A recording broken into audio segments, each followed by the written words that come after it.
Baik ya, kita mulakan pelajaran hadis kita. Hadis 1547. Tajuk dia Babut Targhibi. Bariskan, Babut Targhibi fi Makarimil Ahlaki. Makarimil Ahlaki. Babut Targhibi fi Makarimil Ahlaki. Bab targhib, bab gemar.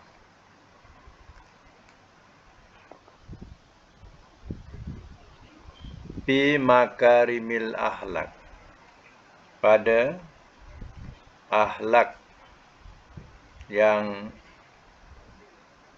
terpuji.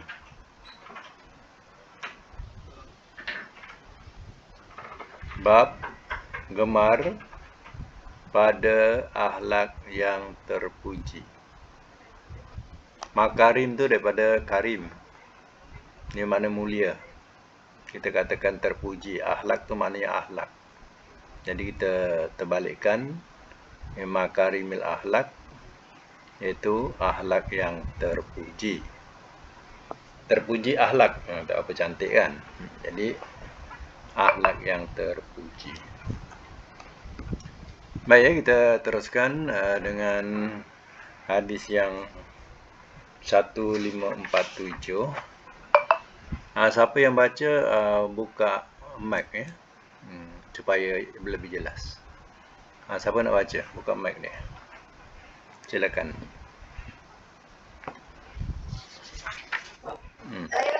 Okey, sila.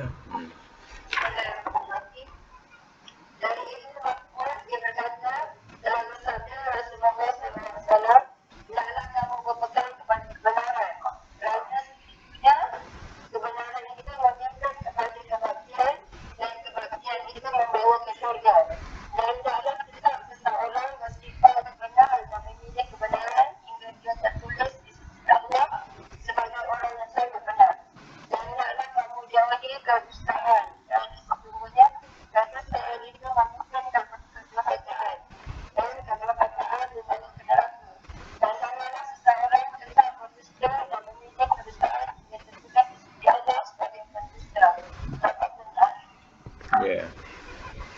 1547 catatkan hadis sah. Matan, diperintah berlaku benar dalam semua hal.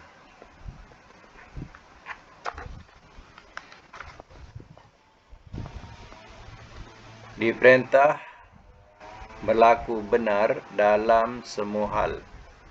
Hukum wajib. Baik, saya mak semula. Hadis yang dibaca, maksudnya ialah kejujuran akan membawa seorang kepada perilaku yang baik. Dan perilaku yang baik itu akan membawa seorang kepada syurga. Seseorang yang sentiasa jujur dan memilih kejujuran, maka Allah tulis sebagai orang yang benar-benar jujur. Sebaliknya pula, orang yang berdusta, berarti ia telah berbuat durhaka. Dan perbuatan durhaka akan membawa kepada neraka. Dan orang yang selalu berdusta dan lebih suka menempuh kebohongan, maka di sisi Allah akan dicatat sebagai pendusta. Jadi pilihlah, ya, nak dicatat oleh Allah Ta'ala sebagai benar-benar seorang yang jujur atau tercatat di sisi Allah Ta'ala sebagai pendusta. Seperti Musailamah Al-Kadzab. Di dunia saja sudah digelar Musailamah Al-Kadzab. Kadzab itu ya isim mubalaghah, banyak berdusta. Tengok pada hadis akhir pada Arabnya tu. Ya, yang akhir pada Arab tu, hatta yuktaba indallahi kadzaban. Itu isim mubalaghah tu. Ya, kadzaban. Hatta sehingga ya yuktaba ia tulis indallah di sisi Allah kadzaban, orang yang banyak berdusta. Ya, orang yang banyak berdusta. Itu isim mubalaghah namanya. Ya. Jadi ya kita nak tertulis sebagai orang yang jujur atau orang yang pendusta. Kalau kita selalu jujur, ya akan terdorong kepada kebaikan. Tapi kalau kita selalu berdusta, ya dusta ni walau macam mana jadi orang tu terdorong kepada jahat. Jahat akhirnya membawa kepada neraka. Ya. Jadi kalau selalu dah macam tu je dia punya kehidupannya, ya tertulislah di sisi Allah engkau adalah seorang yang banyak berdusta. Ya. Jadi ini dikatakan tajuk yang kita belajar iaitu mengenai tentang ya akhlak yang terpuji. Ya. Suruh gemar. Ya, gemar atau ya menggalakkan kepada akhlak yang terpuji. Baik, kita teruskan lagi hadis 1548. Siapa nak baca silakan. Yang baca buka mic Yang lain tak apa. Biar dia jelas. Okey. Okey, sila.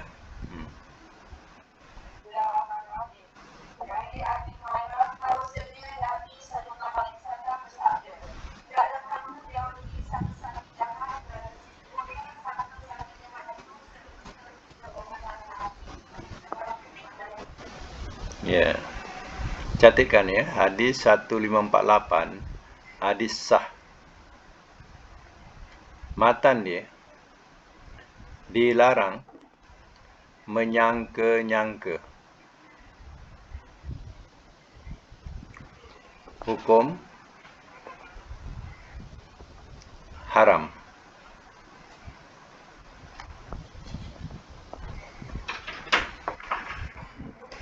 Hadisnya pendek, iaitu iyyakum wazzon. Baina zonna akdzabul hadis. Ya, maknanya ya jauhilah olehmu prasangka. Ya, jauhilah olehmu prasangka buruk. Kerana prasangka itu, zon itu prasangka. Ya, akdzabul hadis. Ya, perkataan yang sangat dusta. Akzabu tu sebenarnya isim tabdil. Ya. Akzabul hadis. Ya. Lebih. Ya. Mana perkataan yang lebih dusta. Macam tu. Baik, macam mana? Saya mak semula. Artinya bersangka buruk kerana berdusta. Berarti berdusta. Bersangka buruk berarti berdusta kepada orang yang menjadi sasaran prasangkanya. Jadi kita ya diajarkan supaya bersangka baik dulu. Jangan tiba-tiba kita bersangka buruk. Ya, biar bersangka baik dulu. Ya, kalau seandainya dengar sesuatu cerita ya keaiban seseorang, kita sangka baik dulu. Ya. Jangan sangka buruk dulu. Ya. Tak baik kita sangka buruk. Bila kita sangka buruk, kita sudah ya buat dusta terhadap si fulan itu. Ya. Ini adalah ya perangai yang dikatakan keji atau disebut mazmumah yang tercela. Ya. Okey. Kita sambung lagi. Hadis 1549. Siapa nak baca? Okey, sila. Dari Sa'id Al-Khudri, dia berkata, Rasulullah sallallahu alaihi wasallam jauhkanlah diri kamu daripada duduk di atas jalan. Maka berkata, mana aku memang? Kerana pada tempat-tempat ini yang kami berada padanya, tak mampu, berkatalah dia,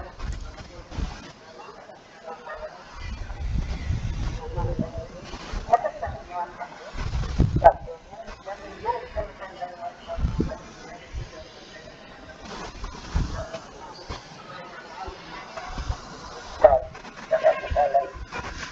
Ya, catatkan ya.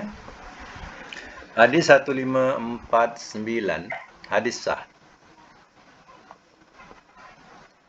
Matan, diperintah kita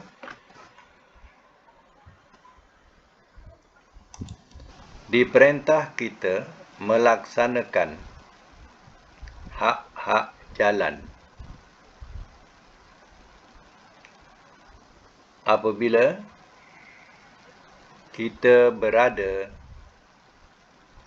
di jalanan. Saya ulang ya. Matan dia. Diperintah kita melaksanakan hak-hak jalan apabila kita berada di jalanan. Hukum wajib.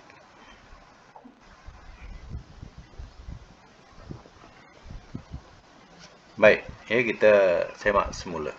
Ya. Nabi melarang supaya duduk di jalan-jalan. Mana ni jalan-jalan ni biasalah. Kalau kat kampung ni, persimpangan tu jadi tempat tumpuan. Kalau simpang 3 ke, biasanya simpang 3. Di situ jadi tempat tumpuan. Ya, anak-anak muda berlonggok kat situ. Tak tahulah, ya. Jadi simpang 3 jadi satu tempat. Agaknya zaman Nabi pun ada macam tu juga kot, ikut ya. Sebab itu ada tegahan macam tu. Ya. Jadi ya, budak-budak muda ni lepak. Ya. Letak kenderaan kat situ, lepak. Duduk atas kenderaan. Ya. Borak-borak macam itulah. Ya, kan lama-lama kadang sampai tengah malam pun ada.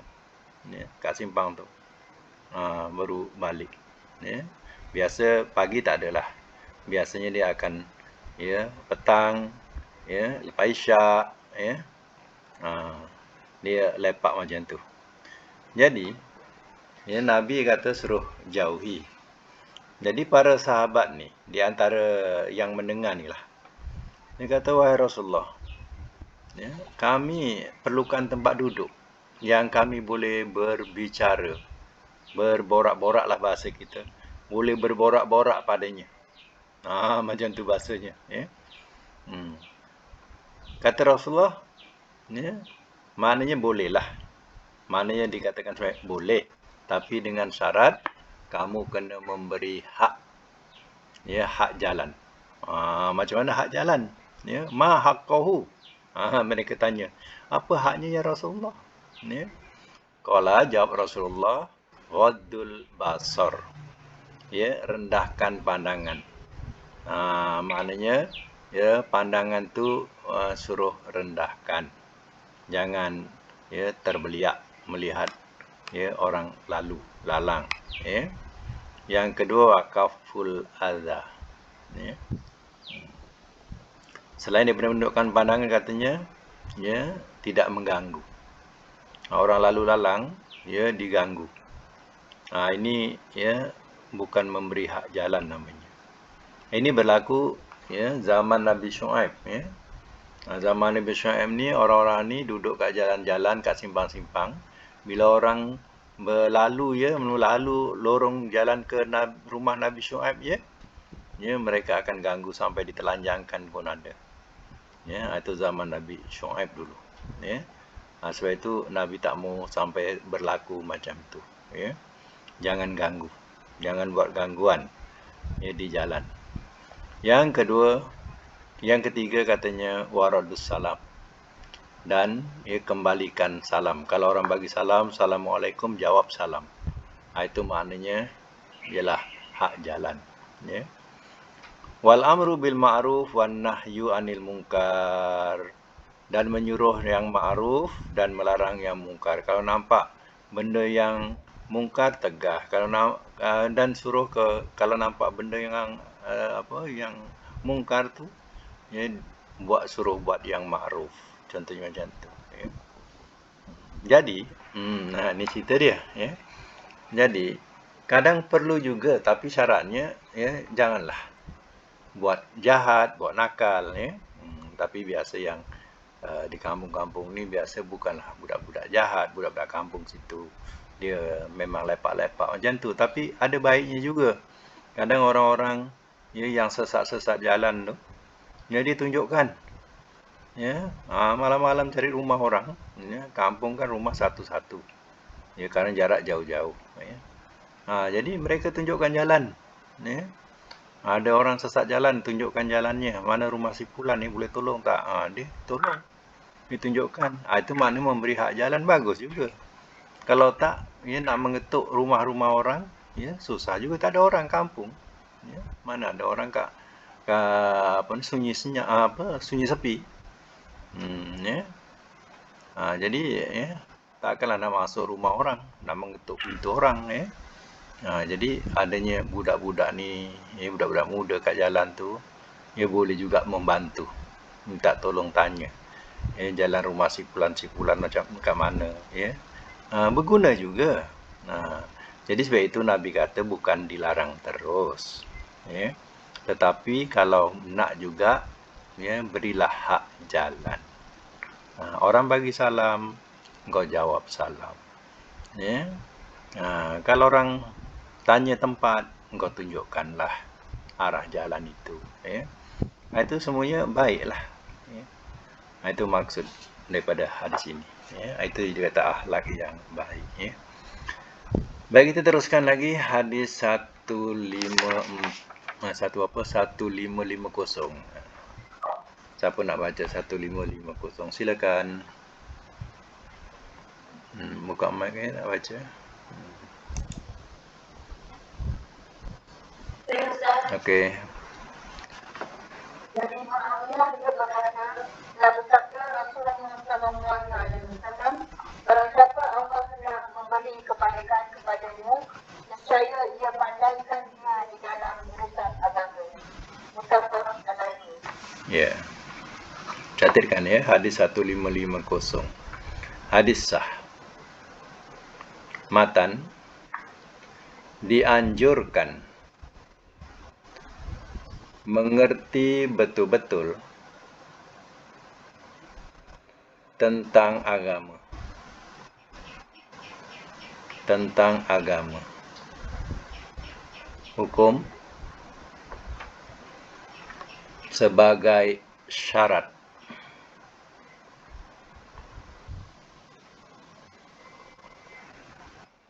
Hukum sebagai syarat. Hadis ini pendek ya, iaitu man yuridillahu bihi khairan yufaqihu fiddin. Barang siapa Allah kendaki, ya, untuk menjadi baik, maka Allah jadikan dia faqih dalam agama. Yufaqihu. Ya, faqih ni mana faham ya. Faham. Macam kita belajar fiqh.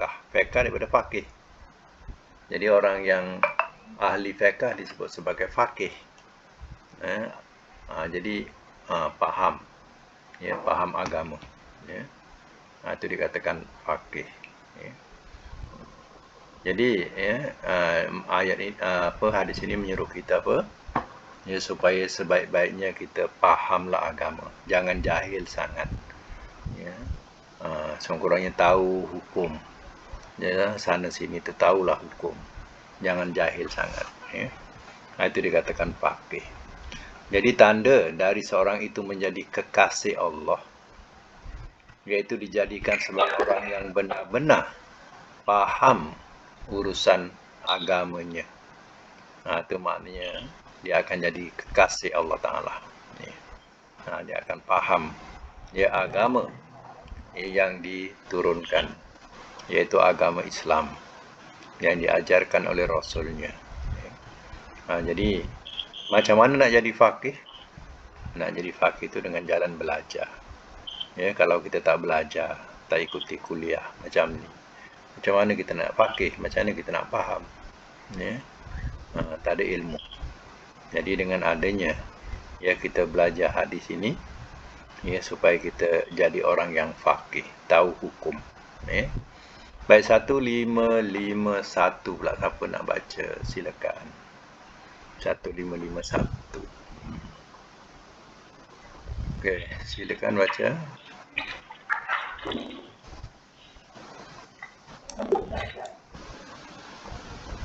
Ya, buka. Apa dia? Tak dengar. Okey. Dari Abi Darda berkata dalam ucapnya Rasulullah SAW, tidaknya aku pun lebih rekomendasi amal daripada berangkat yang baik. Dikeluarkannya oleh Abu Dawud dan Tirmizi dan ia sahkan. Ya, 1551 catatkan hadis sah. Hadis sah. Matan dia, dianjurkan berkelakuan baik.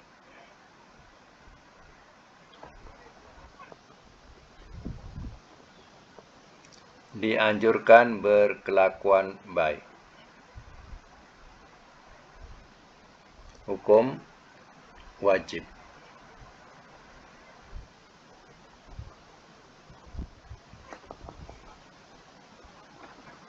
Dalam hadis ini dinyatakan maksudnya akhlak yang baik merupakan suatu yang sangat berat dalam timbangan Allah. Dengan demikian, akhlak yang baik adalah merupakan bekal seseorang yang paling berharga bagi kepentingan akhiratnya. Sebab itu, seandainya seseorang memiliki harta kekayaan tapi tidak punya akhlak, orang tidak akan pandang engkau kaya macam mana, engkau hebat macam mana. Orang tidak akan pandang. Kerana apa? Kerana akhlaknya buruk. Jadi sebab itu dunia saja pun sudah menilai, apalagi di sisi Allah Ta'ala. Itu dikatakan dalam hadis ini yang disabdakan oleh Rasulullah SAW. Ma min syai'in fil mizan asqal. Tidak ada sesuatu yang lebih berat daripada timbangan, lebih daripada min husnil khuluq, lebih daripada akhlak yang baik. Jadi akhlak yang baik merupakan pemberat timbangan di akhirat kelak. Sebab itu Rasulullah itu uswatun hasanah, contoh yang paling baik.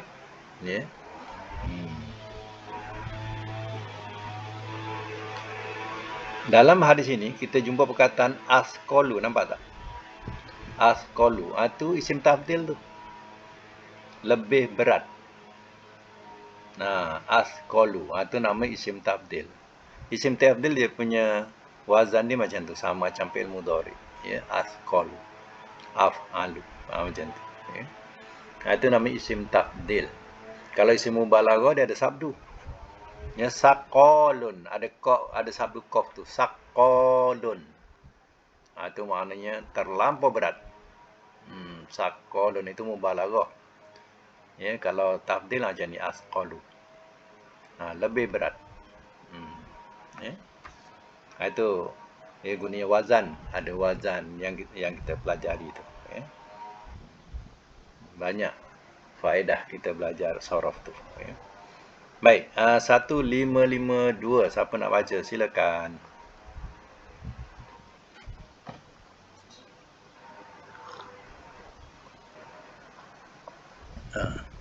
Buka ya kalau nak baca. Yang tak baca tak buka tak apa. Okey, sila. Dari hikmahnya yang berada di Abu Bakar Rasulullah SAW wanita sebagai daripada iman mutafaq alaihi. Ya. Itu 15 apa? Al-Haya. Ya, 1552 ya. Okey. Hadis pendek saja. Ya. Al-Haya'u minal iman. Tapi catatkan dulu. 1552 hadis sah. Matan diperintah malu.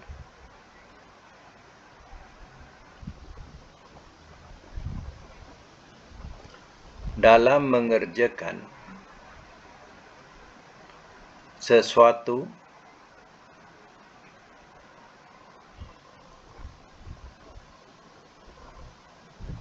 larangan.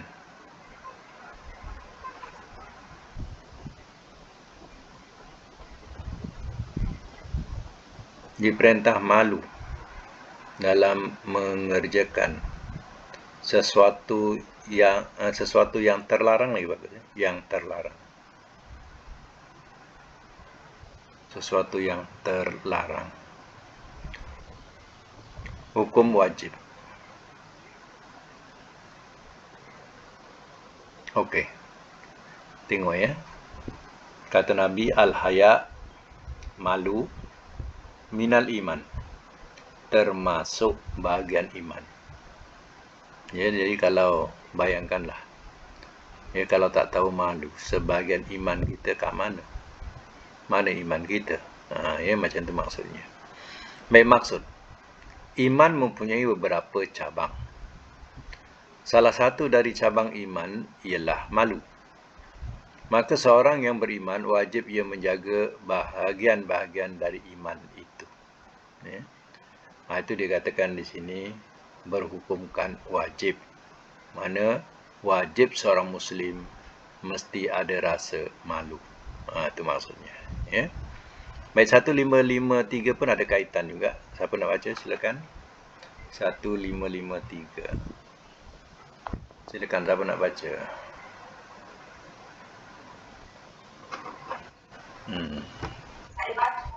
Okey, sila. Dari itu masuk perhatian telah bersabda Rasulullah SAW. Yang sebagian daripada yang didapati oleh kita. Dari perkataan dari Nabi yang dahulu ialah apabila engkau tidak malu, ucapan apa yang akan terjadi. Dikuasai dia oleh Bukhari. Ya. Catatkan dulu hadis 1553, hadis sah.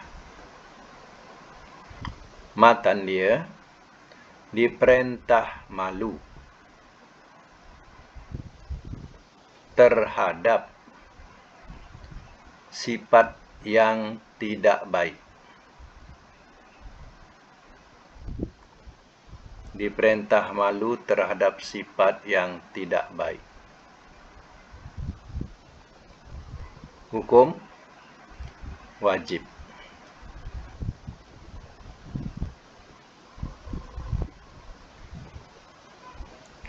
Baik, ya, semak semula. Ini hadis yang terkenal. Ya, hadis ini dah hadis yang terkenal. Dan hadis ini hadis sahih yang diriwayatkan oleh Imam Bukhari. Ya, apa katanya? Inna mimma adrakan nas min kalamin nubuwatil ula. Katanya, ya, di antara yang didapati oleh manusia dari ucapan kenabian yang utama sekali ialah iza lam tastahi, apabila engkau tidak rasa malu, wasna ma syi'ta, maka buatlah oleh engkau apa yang kau kendaki. Buatlah apa yang kau suka. Bahasa dia macam itulah. Kalau dah tak tahu malu, buatlah apa yang kau suka. Macam tu bahasanya. Baik, maksudnya apa? Pesan para nabi dan sejak Nabi Adam sampai Nabi Muhammad yang paling utama ialah menyuruh manusia untuk malu. Dan kalau manusia tidak lagi punya malu, silakan buatlah apa yang dia nak. Macam itulah bahasanya. Ya. Jadi ia hukum untuk hadis ini, hukumnya adalah wajib menjaga malu. Diperintah malu tu mana wajib. Baik, sekarang kita sambung 1554. Okey, siapa nak baca pula? 1554. Okey, sila. Dari Abi Hurairah dia berkata,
Okey. Catatkan. Hadis 1554, hadis sah. Matan, dilarang kita berkata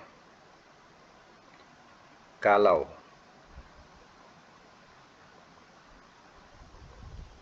dalam bracket tulis lau, lam waw, lau dalam bracket. Lau tu mana kalau, lam waw, lau dalam bracket. Terhadap sesuatu yang telah terjadi.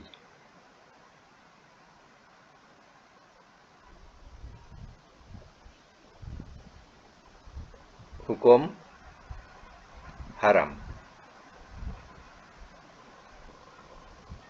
Baik, saya ulang balik matan dia. Dilarang kita berkata kalau, dalam bracket lau, terhadap sesuatu yang telah terjadi.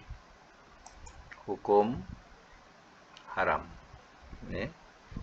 Okey, dalam hadis ini ada dua rangkap yang berbeza, iaitu yang awal dikatakan mukmin.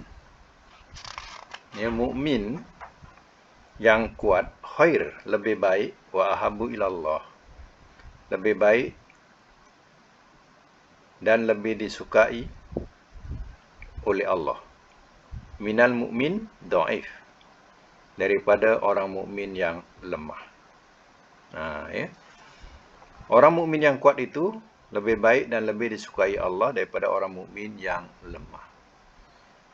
Kadang-kadang kalau kita fahamkan mukmin macam mana ni, kalau kita dah tua ni Allah tak sukalah. Kalau dah tua ni Allah tak suka ke? Kita dah lemah. Jadi Allah dah tak sukalah. Jadi yang Allah suka ni orang yang masih kuat-kuat. Macam tu ke bahasanya? Jadi kita fahamkan lebih luas lagi, bukan itu. Bagaimana pahaman kita yang lebih luas lagi? Iaitu kita mengatakan begini.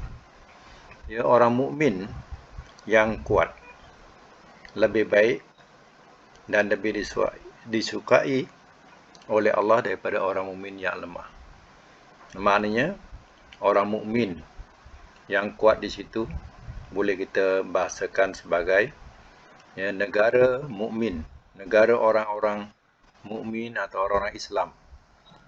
Kuat dalam segi ekonominya, dalam segi ketenteraannya, dalam segala macam keduniaannya, maknanya kuat. Sehingga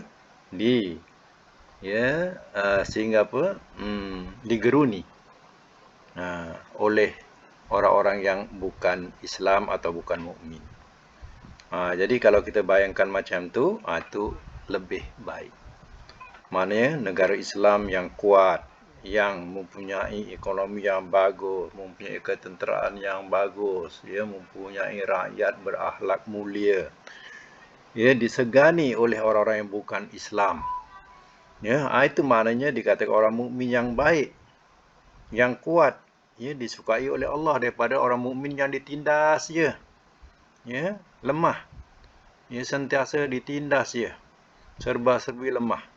Ekonomi lemah, apa lagi? Keadaan ketenteraannya lemah. Akhlak rakyatnya buruk.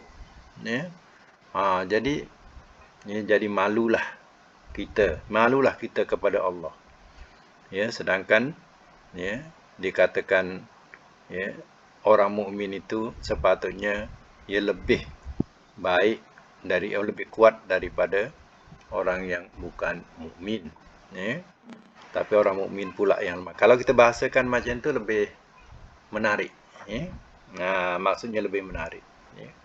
Kalau kita bahasakan, kita dah tua dah, dhaif, Tuhan tak suka. Tuhan suka kepada yang kuat. Tak macam tu.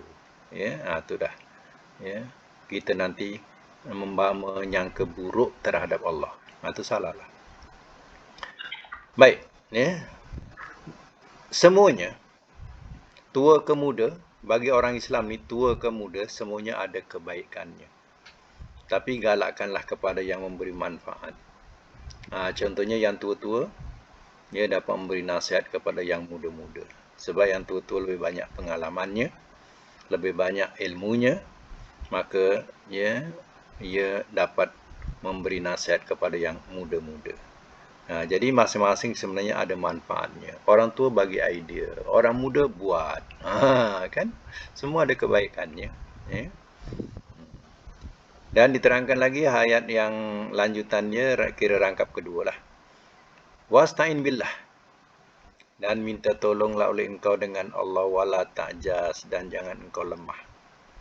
Minta tolonglah dengan Allah dan jangan engkau rasa lemah.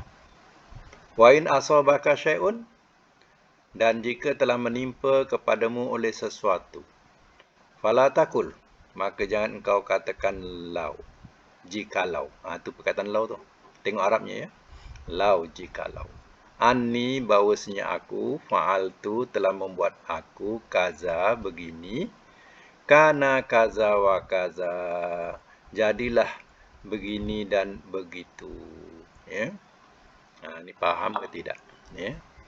Contohnya, rombongan satu bas, sepatutnya kita pergi, tapi kita tak pergi hari itu. Rombongan tu pula aksiden, jadi masing-masing ataupun ramailah yang mati, contoh dalam aksiden tu. Maka kita katakanlah kalaulah si Fulan tu tak ikut, tak adalah jadi macam tu. Tu dia kata kaza wa kaza tu. Kana kaza wa kaza. Itu bahasanya. Kalaulah si Fulan tu tak ikut hari itu, tak adalah jadi macam tu. Jadi begitu juga, anak dia masuk askar. Bila masuk askar pula, entah macam mana, dalam latihan tertembak, mati. Kalaulah anak aku tak jadi askar, tak adalah mati. Bahasa dia macam tu. Kalaulah anakku jadi askar, tak adalah mati. Itu. Jadi jangan kamu kata macam itu. Kena faham tu. Jangan kau kata macam itu. Perkataan kalau. Tetapi Walakin, dan tetapi, kul, katakanlah oleh engkau, qaddarallahu wa ma syaa. Wa ma Allah fa'ala. Wa ma Allahu fa'ala. Qaddarallahu tahu maknanya. Ya. Ini sudah takdir Allah. Dan apa yang ia kendaki, fa'ala, ia buat. Makna berlaku. Kita bahasakan begini, wa ma Allahu fa'ala. Dan apa yang dikendaki Allah pasti berlaku. Macam tu. Jangan sebut kalau. Ya, macam tu. Jadi katakan apa? Ini dah takdir Allah. Dan apa yang dikendaki Allah pasti berlaku.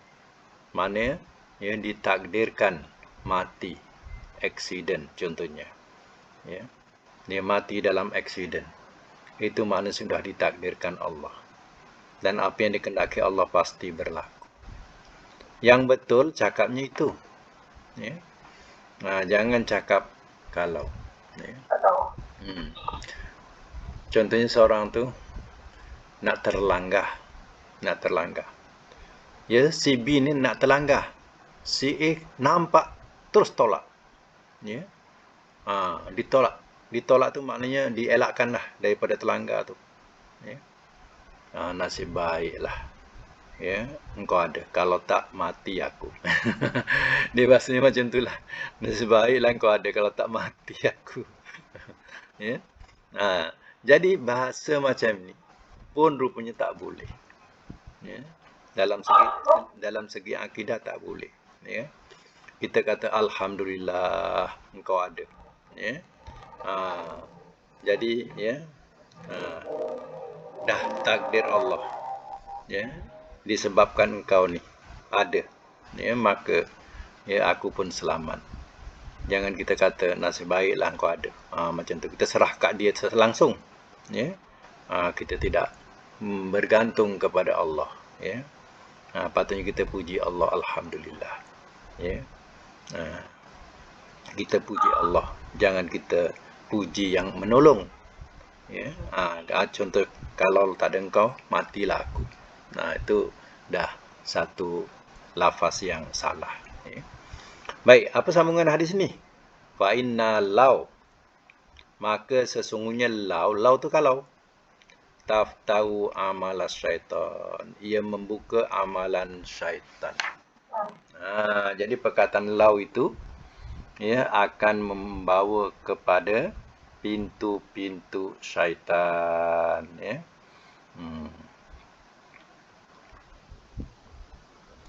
Pintu kerjaya syaitan, berjayalah dia. Dia berjaya syaitan buka pintu. Buka pintu macam mana? Maknanya orang ni tak bersyukur dengan Allah. Dia tak percaya takdir Tuhan. Jadi syaitan berjaya lah. Dia mengalihkan kita punya kepercayaan. Kepercayaannya yang berkuasa itu ialah manusia. Ya. Jadi kita tak percaya takdir Tuhan. Anak kita mati contohnya. Ya. Kerana apa? Ya. Kalau dia tak masuk askar, tak adalah dia mati contohnya. Contoh macam tu kan. Jadi itu pembuka pintu syaitan. Kita tak mengakui takdir Allah Ta'ala. Jadi balikkan kepada takdir Allah. Itu yang betul. Ya. Okey. Faham tak? Kalau tak faham nanti boleh tanya lagi. Okey, 1555. Siapa nak baca sekarang ni? 35. Okey, sila. Jadi ayat-ayat yang berkata telah bersabda rasanya dalam sesungguhnya Allah telah mewajibkan kepada kita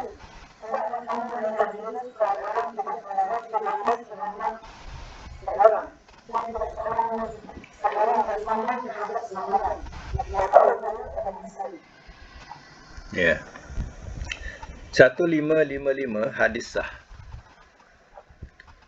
Matan dia, dilarang bermegah. Dilarang bermegah dan diperintah merendah diri.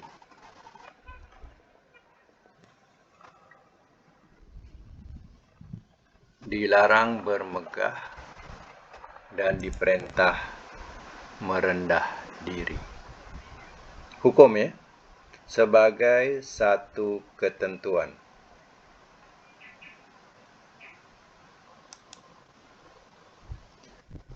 Kemudian merendah diri wajib.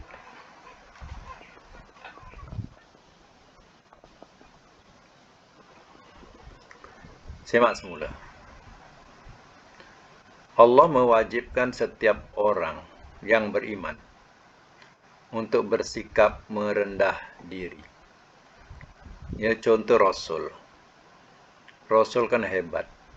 Ya. Dia adalah seorang ketua negara. Kalau di tempat kita ni, ya, dia juga Perdana Menteri. Macam itulah. Dialah Perdana Menteri. Dan dia juga adalah Rasul Allah. Pesuruh Allah. Pendek kata, urusan agama, urusan dunia, dipikul olehnya. Dipikul olehnya.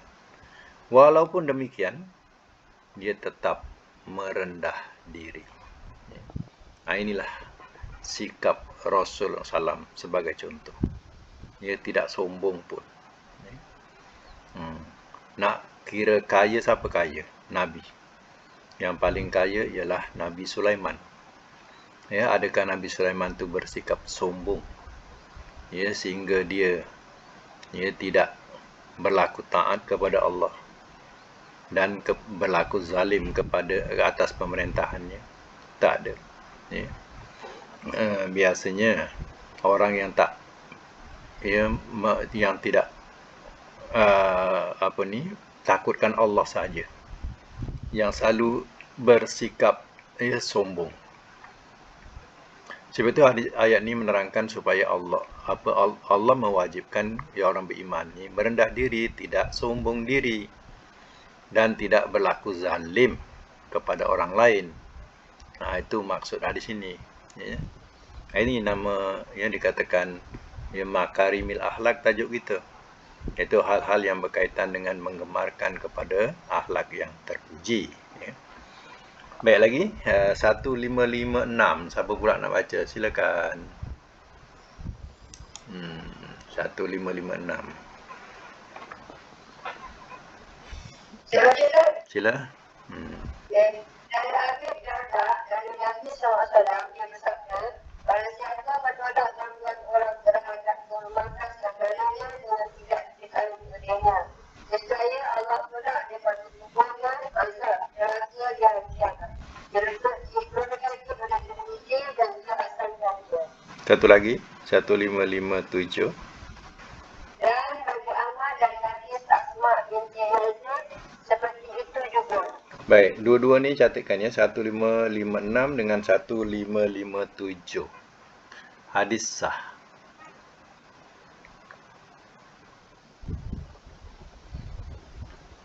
Dianjurkan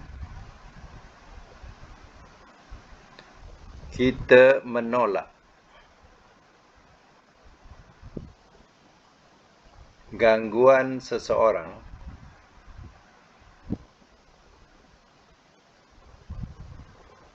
terhadap saudara kita.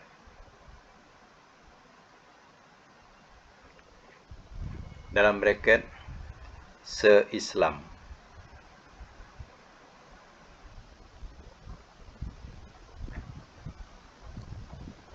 Hukum sebagai syarat wajib.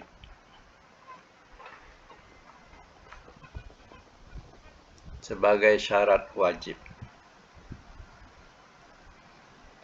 Baik, hadis ini bermaksud seseorang yang membela kehormatan sesama saudaranya yang beragama Islam dan tidak diketahui oleh orang yang bersangkutan, maka Allah akan memberinya balasan dengan menyelamatkan orang tersebut dari seksa neraka. Jadi itulah peranan kita. Mana kita menolak gangguan seorang terhadap saudara kita sesama Islam, bukan mesti sedarah, sedaging, tetapi merata.